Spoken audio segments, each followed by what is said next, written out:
The photograph. The gallery is crowded tonight. Soft lights hang from the ceiling, casting warm circles across polished floors and white walls lined with my work. Glasses clink quietly.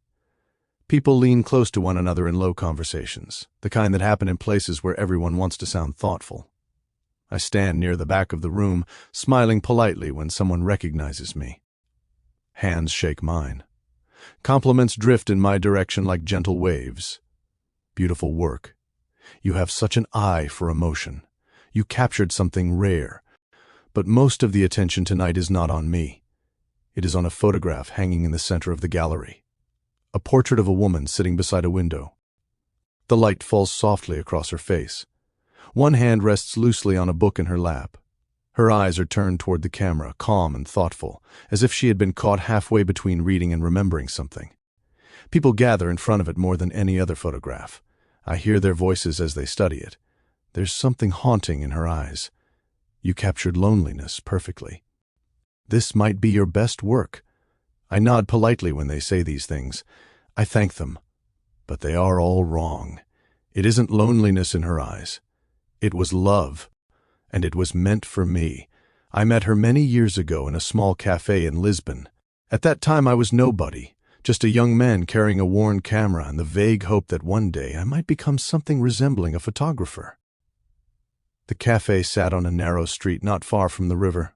The tables were small and uneven, the kind that rocked slightly whenever someone rested their elbows too heavily on them.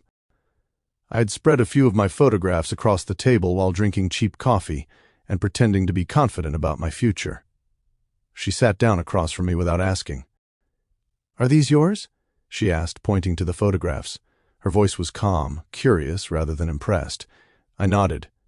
She picked up one of the pictures and studied it carefully. Most people glance at photographs the way they glance at passing scenery. She did not. She looked at it the way someone looks at a letter they intend to understand. "You notice small things," she said finally. It was the first compliment I had ever received that felt honest. Her name was Elena. She was traveling alone, the way some people do when they are trying to understand their own lives. That afternoon turned into dinner. Dinner turned into a long walk along the river. And by the end of the week, we were traveling together.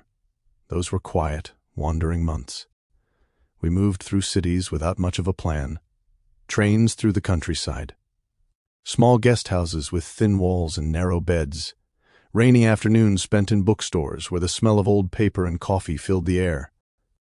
Sometimes I photographed strangers in crowded markets. Sometimes I photographed empty streets at dusk.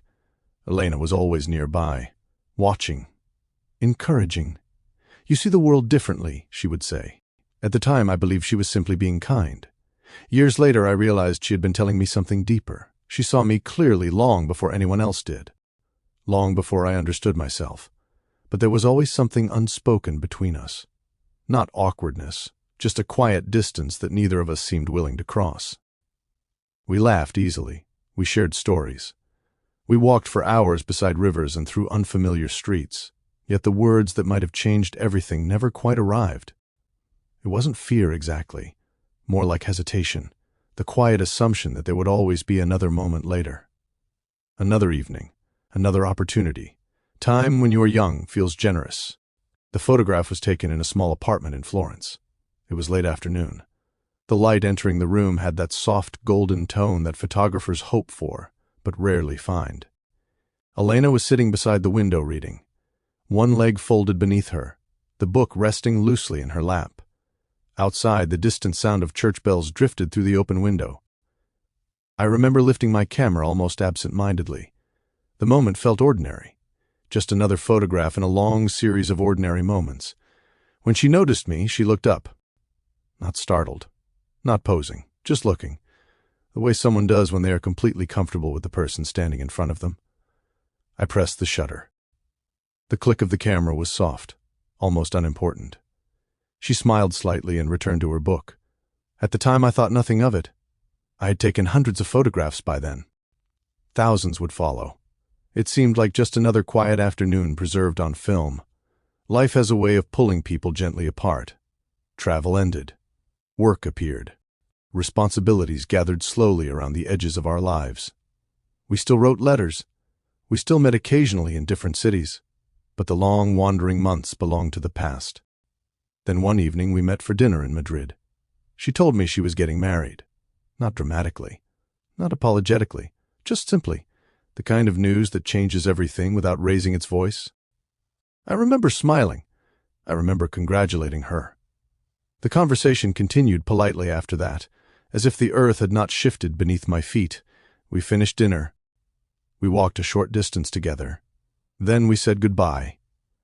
That night in my hotel room, I opened an old box of negatives and photographs. I don't know why I chose that one. Perhaps some part of me already understood. I held the photograph up to the light, and for the first time I saw it clearly.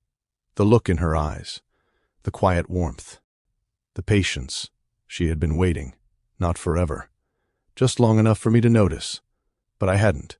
The gallery begins to empty as the night grows late. People drift toward the door in small groups, their voices fading into the quiet hallway beyond. Soon only a few lights remain on. I walk slowly across the room until I stand in front of the photograph. The woman beside the window, the book in her lap, the soft light across her face. I have photographed wars, weddings, strangers in crowded cities across 5 continents. People call my work powerful. They say I have a gift for capturing fleeting moments. But standing here tonight, I know the truth. I built an entire career capturing fleeting moments. Yet the most important moment of my life was the one I failed to understand. The gallery lights dim slightly as the last guest leaves. I remain there for a long time, looking at the photograph. Sometimes the person who loved us most was waiting quietly for us to notice.